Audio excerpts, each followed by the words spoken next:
Would he perhaps look at potentially discussions around the threshold for it, which might help very small tourism businesses across the UK and Northern Ireland? Wanted to hear Mr. Foster's thoughts on VAT on tourism and hospitality. Very difficult to hear it. I hope the Minister heard. If not, blurt it out again, man. Please, we'll try. We'll try again, Mr. Speaker. Thank you. I've heard what the Minister said about the rate of VAT. Would he agree it might be worth having a discussion around the thresholds, which may help smaller businesses in the hospitality and tourism sector in Northern Ireland and across the rest of the UK? I think the Honourable Member makes a very good point. I will certainly write to the Chancellor and make his points clear to him. Cat Smith. Number 7, please, Mr. Speaker. The Northern Ireland Office Minister have had no discussion with the Northern Ireland Executive on the adequacy of women's access to sexual health and family planning services. However, Department of Health officials discuss sexual health matters with their counterparts in the Northern Ireland departments as appropriate. Sexual health advice and services in Northern Ireland is a devolved matter. Smith. The Minister will be aware that women in Northern Ireland can and do travel to England for abortions on the NHS. However, they can't access the NHS abortions, they have to pay to go privately. Does he agree with me that this is an inequality issue between women in Northern Ireland and women who live, say, in England? The Honourable Member points out a very interesting anomaly, and in advance of today I've asked my officials to provide clarity. I do know there is a court case pending or before the courts in Northern Ireland on that very issue, and I think it's really important we get to the bottom of the differences between living in one part of the United Kingdom and another, and what NHS services are available to those people. Mr. Speaker, in the last 11 years since 2004, Northern Ireland has seen a 47% increase in new cases of HIV, while in the mainland it has fallen by 20%. The same thing applies to other sexually transmitted diseases as well. Could I ask the Minister what discussions he has had or will have with the health ministers here in the mainland and in Northern Ireland to ensure that there's an overall regional strategy to address it? I'm very happy to have discussions with UK ministers on that subject, and certainly will write to the counterpart in the Executive to make sure that we're doing our fair share, and so is the Executive, of making sure we prevent the spread of sexually transmitted diseases. Alan Mack. Mr. Speaker. Government continues to work with the Executive towards rebalancing the Northern Ireland economy, including collaboration on increasing exports and trade cooperation. Northern Ireland exports were valued at £1.62 billion in the third quarter of 2015, the highest quarterly value since 2008. Mr. Alan Mack. Thank the Secretary of State for her answer. Can she confirm the government will continue supporting stronger trade links between Hampshire and Northern Ireland, particularly given both regions' strong manufacturing and maritime traditions? Secretary of State. We will certainly do that. Our long-term economic plan is working to boost trade within and outside the United Kingdom, as illustrated by the fact that the claimant count is down again in Northern Ireland in figures announced today. In total, since February 2013, a fall of 40.2% has taken place in the claimant count in Northern Ireland. Gregory Campbell. Thank you, Mr. Speaker. This morning, the Enterprise, Trade and Investment Minister in Northern Ireland announced over 50 jobs in my constituency, which is a start in an area of high unemployment. But would the Minister use her influence in the Cabinet to ensure that when there is overseas development visits and trade visits, to ensure that Northern Ireland companies are included to bring in investment to Northern Ireland? I can certainly do that. It's vitally important that in UKTI's work overseas in terms of bringing investment to the United Kingdom, that it champions the benefits of investing in Northern Ireland. It's a great place in which to invest. It has a tremendous record on inward investment, and the UK government is determined to see that continue. Mrs. Flick Drummond. Thank you, Mr. Minister Wallace. The government's events to mark the centenary of the Battle of the Somme will be held at Thiepval, France and in Manchester on the 1st of July 2016. Other regional events, including in Northern Ireland, are a matter for the local authorities and local communities. Order. We're discussing an important centenary of the Battle of the Somme. The question from the Honourable Lady must be heard, and so must the answer. Flick Drummond. Thank you, Mr. Speaker. In 1916, men from the 36th Ulster Division and the 16th Irish Division displayed great courage at the Somme, despite suffering huge casualties, with almost 2,000 men killed in the first hours of July the 1st. Does the Secretary of State have any plans to liaise with the Government of the Republic of Ireland to commemorate the sacrifice from both sides of the border? My right honourable friend, the Prime Minister, is committed, along with the TSOC, to commemorating our past with mutual respect and understanding. The Secretary of State and I are working with the ministers in the Irish Government to mark the events of this decade. I have discussed these issues with a number of officials, and I meet regularly with the Culture Minister, Heather Humphreys, where we often attend together as both governments in remembrance of those people that died. And I know that my right honourable friend, the Prime Minister himself, has visited the Somme to remember that. And I think it's important to note that both the South and the North had a shared experience and a shared history in Northern in the First World War, both of them suffering, fighting for the cause of defeating what was then the Kaiser. Mr. has treated of the matter very comprehensively, and we're most grateful to him. Mr. Gavin Robinson. Very much, Mr. Speaker, and I'm grateful to the Minister for his response, given some time. As we reflect on the Somme and move toward the centenary of the conclusion of the First World War, could the Secretary of State or the Minister engage across government with the Prime Minister to think of a suitable national memorial restoration fund so that we can fittingly bring our cenotaph memorials across this country up to standard for the centenary? I think the honourable member makes a good point, and I think collectively the whole of the government has heard his suggestion. I think it is important to remember the end as well as the beginning of that tragedy that was the First World War. Order. Questions to the Prime Minister. Mr. Gareth Thomas. Number one, Mr. Speaker. Prime Minister. Thank you, Mr. Speaker. Mr. Speaker, this morning I had meetings with ministerial colleagues and others, and in addition to my duties in this House, I shall have further such meetings later today. Mr. Gareth Thomas. If you've worked hard for a company, Mr. Speaker, and helped it succeed, surely you should be allowed to benefit a little from the profits that company makes. So does the Prime Minister think it's now time for companies like Sports Direct to follow the example of the best British businesses and benefit from a small percentage of the profits? Well, we have encouraged companies to have profit-sharing arrangements, and we took action in previous budgets to do that. But what we're doing is going further than that, of course, which is making sure there is, for the first time in our country, a national living wage, which will come in April of this year. And that means for the lowest paid people in our country, people on minimum wage, it will be a 7.5% pay rise coming this April under a Conservative government. Rishi Sunak. Thank you.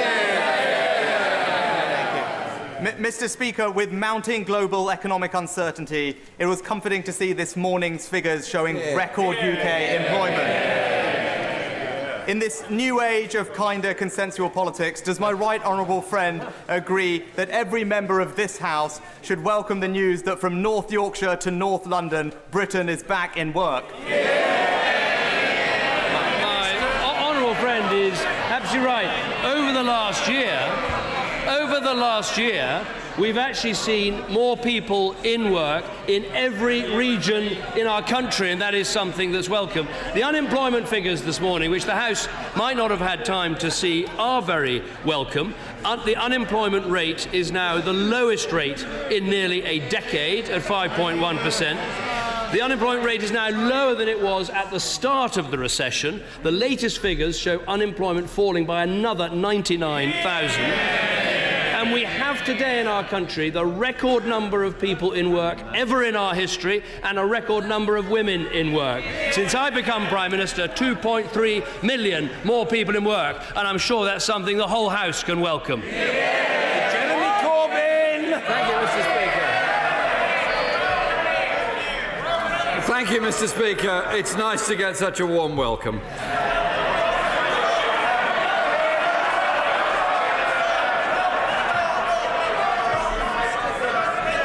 If you will allow me for one moment, can the Prime Minister tell the House where in his election manifesto he put his plan to abolish maintenance grants for all students? First of all, people will recognise no welcome for the thousands of people who found work in our country. What a depressing spectacle. In our manifesto, we said we would cut the deficit and we'd uncap student numbers, and we've done both. Jeremy Corbyn. There's not such joy in Port Talbot and other places that have lost steel jobs. and they want a government that's prepared to support their industries. The Prime Minister has form here concerning student maintenance grants, because in the Conservative manifesto there was no mention either. Are you done? Let me very gently say to the dedicated Prime Minister's parliamentary private secretary,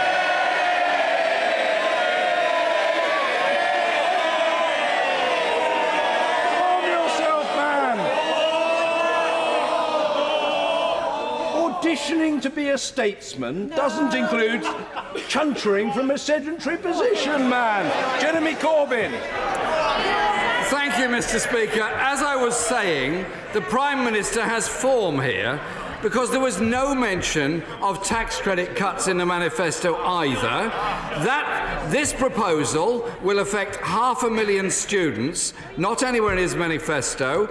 I have a question from a student by the name of Liam, who says, I am training to be a mathematics teacher and will now come out at the end of my course to debts in excess of £50,000, which is roughly twice as much as what his annual income would be. Why is Liam being put into such debt? What I would say to Liam is that he's now in a country with a university system with more people going to university than ever before, and more people from low-income backgrounds going to university than ever before. In addition, what I'd say to Liam, and I wish him well, is that he will not pay back a penny of his loan until he's earning £21,000. He will not start paying back in full until he's earning £35,000. And our policy is actually going to put more money in the hands of students like Liam, which is why we're doing it. By contrast, the Labour policy, which is to scrap the loans and scrap the fees, which would cost £10 billion, would mean go back to a situation where people went out, worked hard, pay their taxes for an elite to go to university. We're uncapping aspiration. He wants to put a cap on it. Well, I'm pleased to say, Mr. Speaker, that Liam is actually trying to be a maths teacher, which might be able to help the Prime Minister, because he did say he was earning £25,000, which is more than £21,000, if that's a help. In 2010, his government... In 2010, Mr. Speaker, the Prime Minister's government trebled tuition fees to £9,000, defending it by saying they would be increasing maintenance grants for students from less well-off backgrounds. They're now scrapping those very same grants. They used to boast about them being increased. Where is the sense in doing this? Why are they abolishing those maintenance grants? The sense in doing this is we want to uncap university places, so as many young people in our country who want to go to university can go to university, and that's what we're doing. And before too much shouting from the party opposite, when they were in government, it was Labour that introduced the fees and loans system. Now, given this is the week we're meant to be learning the lessons of the last election, let me read a lesson from someone, frankly, I rather miss, Mr. Ed Bulls, who wrote this week in the Times Higher Education Supplement, and he said this: we clearly didn't find a sustainable way forward for the financing of higher education. If the electorate think you've got the answers for the future, they'll support you. And I would say, in all honesty, to the Labour Party, when they were in government, they supported fees and loans. When we were in opposition, we made the mistake. We made the mistake that they did. If you want to be on the side of aspiration, if you want to be on the side of more university students, if you want to help people make the most of their lives, the system we've got is one that's working, and the numbers prove it. Mr. Speaker, that's from the very same Prime Minister who's taking away the grants that are designed to help the poorest within our society and give them access to higher education. I want to ask him about one particular group, though, that are being targeted by this government now, student nurses. Not mentioned in the manifesto, the repayments that student nurses will have to pay when qualified amount to an effective pay cut of £900 for each nurse. Why is he punishing them when we need these nurses within our NHS? Well, first of all, there are 6,700 more nurses than when I became Prime Minister. But the facts are these. I know the Labour Party doesn't want to face up to difficult decisions, but let me just give him this one statistic. Today, 2 out of 3 people who want to become a nurse can't become a nurse because of the bursary system. So by introducing the loans, nurses will get more money, we'll train more nurses, and we'll bring in fewer from overseas. It's good for nurses, it's good for the NHS, and it's good for our country, and it's only a Labour Party that is so short-sighted and so anti-aspiration that can't see it. The Prime Minister and I would probably agree that we need to be spending more and directing more resources in dealing with the mental health crisis in this country. And I've got a question from somebody who wants to help us get through this crisis by becoming a mental health nurse. And it's a woman called Vicky from York, and she's got a very real problem. I would not have been able to or chosen to study to be a mental health nurse without a bursary for the following reasons. I'm a single mum, I need support for childcare costs, I've got debts from a previous degree. I'm a mature student of 33, I would not take on further debts which would be impossible for me to pay back and be fair on my daughter. She is somebody who we need in our NHS, we need as a mental health nurse. We are losing her skill, her dedication, her aspiration to help the entire community. But 2 out of 3 Vickies that turn up wanting to be nurses are sent away by our current system. So we're bringing people in from Bulgaria or Romania or the other side of the world to do nursing jobs we should be training British people who want to do. The British people want to train as nurses. The NHS wants those nurses. This government will fund those nurses, so let's help them train and improve our health service. The problem is you're expecting Vicky and others like her to fund themselves by paying back a debt or paying back from their wages in the future. I don't think she's been very reassured by the Prime Minister's answers today. Unconvincing to her. However, he wasn't very good at convincing the Honourable Member for Lewis, a nurse herself, and she said, I would have struggled to undertake my nurse training given the proposed changes to the bursary scheme. The Prime Minister will be aware that 9 out of 10 hospitals currently have a nurse shortage. Isn't what he's proposing for the nurse bursary scheme going to exacerbate the crisis, make it worse for everybody, and make our NHS less effective than more effective? What is his answer to that point? I'll give him a very direct answer, which is we're going to see 10,000 extra nurse degree places because of this policy, because we're effectively uncapping the numbers that can go into nursing. And I have to say, Mr. Speaker, this week has all been of a piece, a retreat of the Labour Party into the past. We've seen it with wanting to bring back secondary picketing, with wanting to bring back flying pickets, we've seen it with the idea of stopping businesses paying dividends, and with the absurd idea that nuclear submarines should go to sea without their missiles. Anyone watching this Labour Party, and it's not now just the leader, it's the whole Labour Party, they are a risk to our national security, a risk to our economic security, a risk to our health service, and to the security of every family in our country.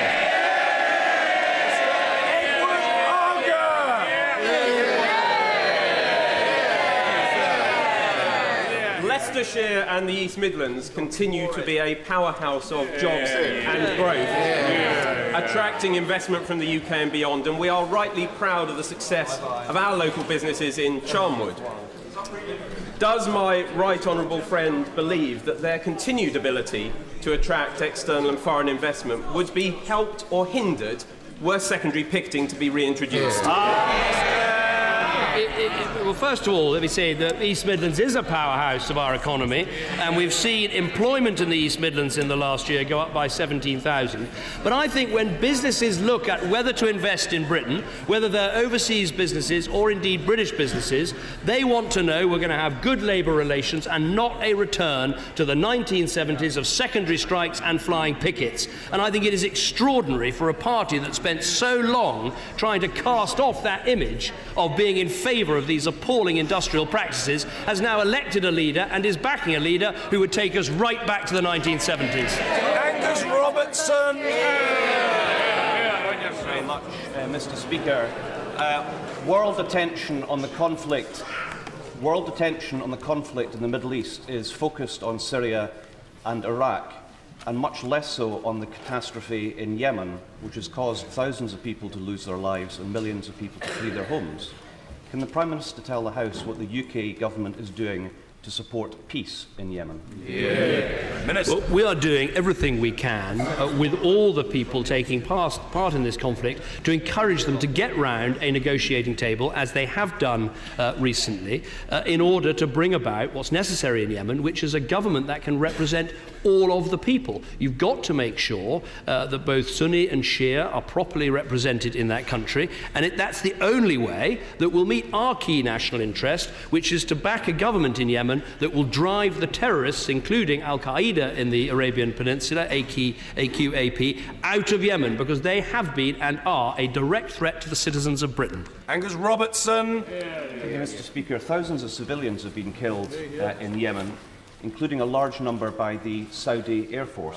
That's right. And they've done that using British-built planes with pilots who are trained by British instructors, who are dropping British-made bombs and are coordinated by the Saudis in the presence of British military advisors. Isn't it time for the Prime Minister to admit that Britain is effectively taking part in a war in Yemen that is costing thousands of civilian lives, and he has not sought parliamentary approval to do this?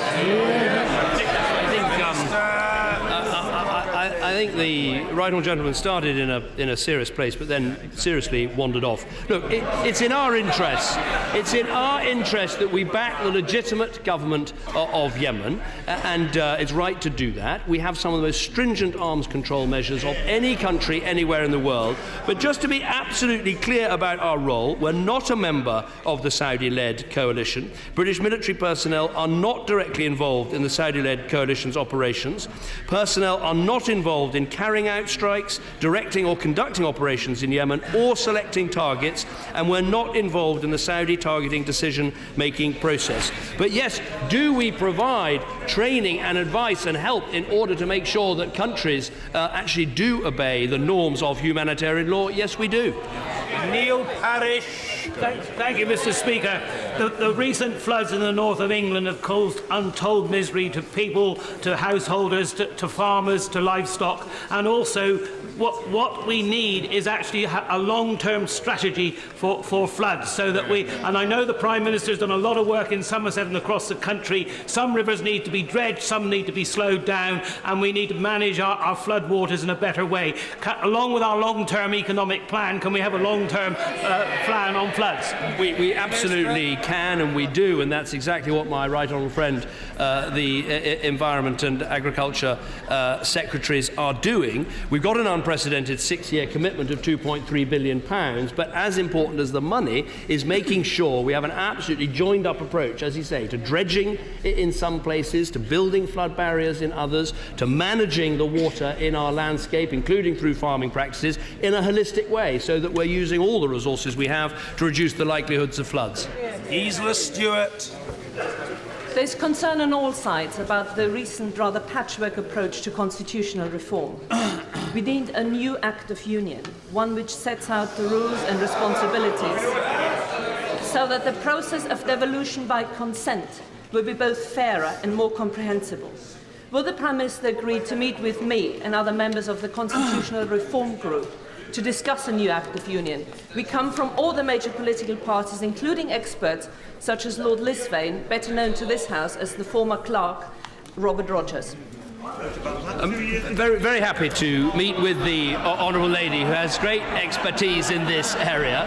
What I believe, and I think there would be common interest in this, what we are trying to do as a government is find a devolution settlement that works for all of the devolved nations of the United Kingdom, including, importantly, for England as well. And I think we've made some very good progress with the further devolution measures we've had in Scotland and in Wales, with the maintenance of the devolved assembly in Northern Ireland. If there are further measures we can take, I'm very happy to see them, but I don't necessarily believe that simply writing things down in one place will solve the problem, but I'm happy to meet with the Honourable Lady. Carl McCartney. Thank you, Speaker. Does my right honourable friend agree with me that our nuclear deterrent only works against our nation's enemies if our nuclear submarines are actually equipped with nuclear missiles?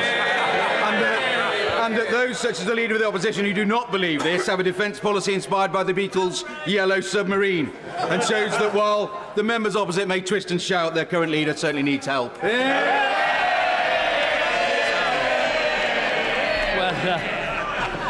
I congratulate my honourable friend on his ingenious question. Look, there's a comic element to sending submarines to sea without missiles in, but in fact it is absolutely serious, because the deterrent has been, on a cross-party basis, an absolutely key part of our defence, and making sure we've got the ultimate insurance policy, which we support on this side and we should vote on in this House. And all I can say when it comes to Beatles songs, I suspect that the Leader of the Opposition prefers back in the USSR.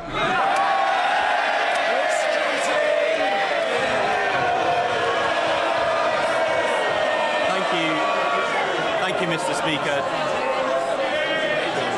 Mr. Speaker. Just under 2 weeks ago, a 16-year-old boy was murdered in a knife attack in my constituency. I'm sure the whole House will want to join me in sending our deepest condolences to Charlie's friends and family. Given that knife crime in London rose last year, and that the number of teenage deaths as a result peaked to its highest level in 7 years, what action will the government take to make sure that we don't return to the days when knife crime in London, affecting particularly young people, is merely a fact of life? Well, the honourable gentleman speaks for the whole House, and I'm sure the whole House will want to be with, in spirit, the family and the friends of Charlie Kutuyampu, who lost his life in this attack. And there's nothing anyone can say here that will give them the comfort that they seek. What I would say is we have toughened the law in terms of knife crime offences and the level of custodial sentences people are getting for those crimes. I think the police have done a huge amount to try and crack down on knife crime, and that's why overall it's fallen by something like 17% since 2010. But I think there's still more in terms of educating children and young people about the dangers of carrying a knife. In so many of these cases, the carrier of the knife ends up the victim of the knife attack. And so, as well as tough penalties, strong policing, we also need better education. Gareth Johnson. Thank you, Mr. Speaker. Mr. Speaker, does the Prime Minister agree with me that encouraging people in this country to learn the English language has a unifying effect? It aids integration and helps to create national identity and social cohesion, and therefore should be promoted. Honourable friend is absolutely right. I mean, I think the most important thing in our country is we make sure that everybody can take advantages of the opportunities in our country to work, to get training, to go to university. This is an opportunity country, but there's no opportunity for people if you don't speak the language. And that's why we're going to be targeting money at those people, very often women, who've been stuck at home, sometimes by the men in the house, and make sure they can get the English language skills that they need. And let me just make one other additional point, because I think this is so important. When I was sat in a mosque in Leeds this week, one of the young people there said how important it is that imams speak English, because if you've got young people, sometimes who speak English themselves but not Urdu and not Arabic, they need someone to guide them away from ISIL and their poisonous rhetoric. So speaking English is important for all, imams included. Dr. Alan Whitehead. Over the past few months, young people in Southampton have seen themselves frozen out of the living wage and housing benefit, face the downgrading or closure of the FE colleges and sixth form colleges that many of them get their qualifications from, and now we see the ending of maintenance grants for those young people who want to go to university. What is it the Prime Minister's got against young people trying to make their way in life? I tell you what we are doing for young people, and that is record numbers going to university, record numbers who are taking on apprenticeships, record numbers in work. Actually, today, the unemployment figures show a record low in the unemployment rate amongst those people who have left school. And I'd say to the honourable gentleman, one of the reasons why a Labour MP in the south of England is as rare as hen's teeth is because they talk down our country and talk down opportunity in it. Speaker, I would like to thank the Prime Minister for launching the Apprenticeship Delivery Board on Monday evening at number 10. These are men and women who are expert in their sectors coming together to deliver the 3 million apprenticeship starts by 2020. Yeah. Does the Prime Minister agree with me that it would be a great thing if when students across our country log on to the UCAS website, they are informed about the opportunities of degree apprenticeships as well as the more traditional degrees? I think my honourable friend is making a very important point for two reasons. One is that if you become an apprentice, that is not locking out the chance of doing a degree later in your career. Indeed, the opportunities for earning and learning are getting greater in our country. I think the second reason it's so important is in our schools, of course, all our teachers are very well equipped to tell people about degree opportunities because that's the route that they've taken, A-levels and the UCAS form and such like, but we need to improve the information in our schools so that people can see the opportunities for apprenticeships, in some cases, then leading on to degrees. Tulip Siddiq. Thank you, Mr. Speaker.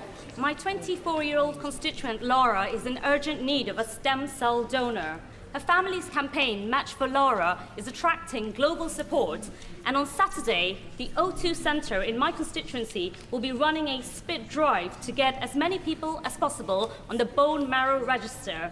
Will the Prime Minister join me at this event on Saturday, and will he send a message of support to those working to keep Lara alive? Prime Minister. I certainly will join the Honourable Lady in supporting Lara's campaign. I have had meetings with the bone marrow organisations in number 10 Downing Street to support the matching campaign, and I'm sure by her raising it at question time in this way, many others will want to come to this event on Saturday and support Lara in the way she suggests. John Barron. The Prime Minister is aware that a number of colleagues and I await his response to our request made in November for a meeting regarding his EU renegotiations to discuss the importance of this Parliament, by itself if necessary, being able to stop any unwanted taxes, regulations or directives, which goes to the core of the issues such as control of our borders, business regulation, etc. Will he now meet with us prior to the next EU meeting? As my honourable friend can imagine, I'm having a range of meetings with colleagues about the European issue, and I'm sure that I'll be covering as many in our parliamentary party as possible. I've always felt with my honourable friend that he has slightly made up his mind already and wants to leave the EU whatever the results. I don't want to take up any more of his time than's necessary. Mr. Jonathan Edwards. Mr. Speaker, the UK government is a cheerleader for China to be awarded WTO market economy status because it wants the City of London to become a major trading centre for the Chinese currency. MES for China would make it nigh on impossible to impose tariffs on Chinese steel despite its dumping strategy. Is this not a classic case of, once again, the Westminster government putting the bankers of London before manufacturing workers in Wales and the rest of the UK? I have to say, I think the honourable gentleman is wrong both on content and on approach. The two issues are separate. There are market economies that Europe still puts dumping tariffs on. We actually did that recently with America, and we've done it in the past with Russia. So I think we should take these two issues separately. We should continue to pursue robust action against China, which is exactly what we're doing, based on the merits. But in terms of a closer relationship, trading relationship with China, I want to help those Welsh businesses, including companies like Airbus, to break into Chinese markets and make sure we get the best for British jobs, British manufacturing, British exports. That's what we want in our relationship with China. Jones. Speaking of Airbus, Mr. Speaker, the Mersey D region, which straddles the England-Wales border, is one of the most dynamic industrial areas of the country. Will my right honourable friend welcome the establishment of the all-party Mersey D group, which has been formed to promote the economic success of the region? And will he urge his ministerial colleagues and the Welsh Government to cooperate with the group in its work? First of all, let me join my honourable friend in welcoming this new group. I think it is important, when you look at the development of the Welsh economy, very much to think of how North Wales can benefit from growth in the northwest of our country and the links between the northwest and Wales, which this group will be examining. Clearly, HS2 and what happens at Crewe will be a vital part of that process, but I'm very happy to talk further with him. Sir Nigel Dodds. Will the Prime Minister reiterate, not just on behalf of the government, but speaking for the whole of the House, I believe, the unconditional and unequivocal support of the British people for the people of the Falkland Islands to their right, to their inalienable and British-held right to self-determination, and that will not be undermined in any way by some kind of accommodation or some kind of negotiations in which the people of the Falkland Islands may have an enormous say but have no veto. They should have a right to determine their own future.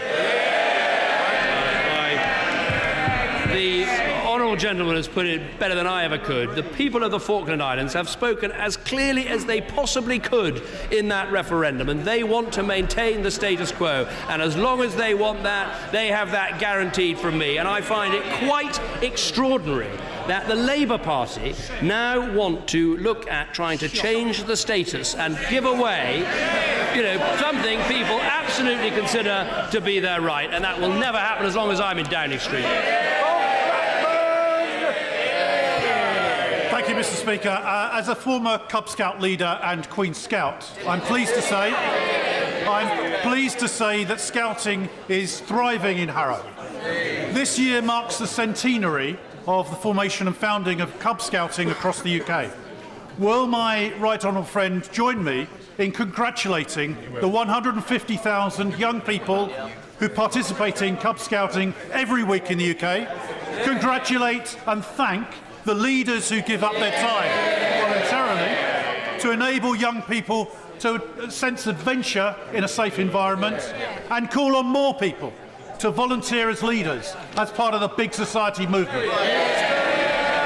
No, well, I absolutely agree with my honourable friend. The Scouts are a great part of the big society, and we've provided them and other uniformed youth groups with over £10 million of funding since I've become Prime Minister to help them do the excellent work that they do. I've had a letter recently from Bear Grylls, the Chief Scout himself, looking at what we can do to welcome this centenary and give this fantastic organisation a big centenary boost.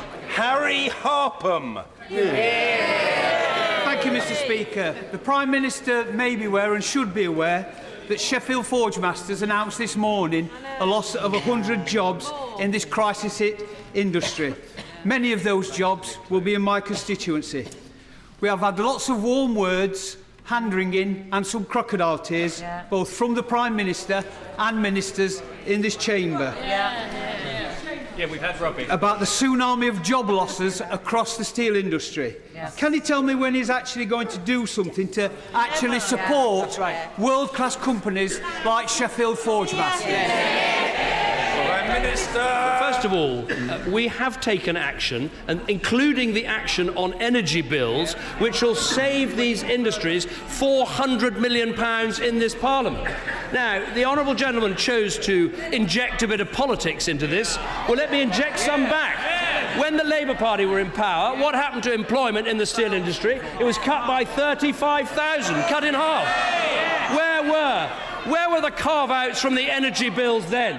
Where were the special arrangements for taking votes in Europe that we put in place? Where were the rules for making sure that we buy British steel here when it comes to public procurement, as we will for HS2, for the carrier programme? And also, if he's interested in Sheffield Forgemasters, he might want to have a little word with his leader about something called a Trident submarine.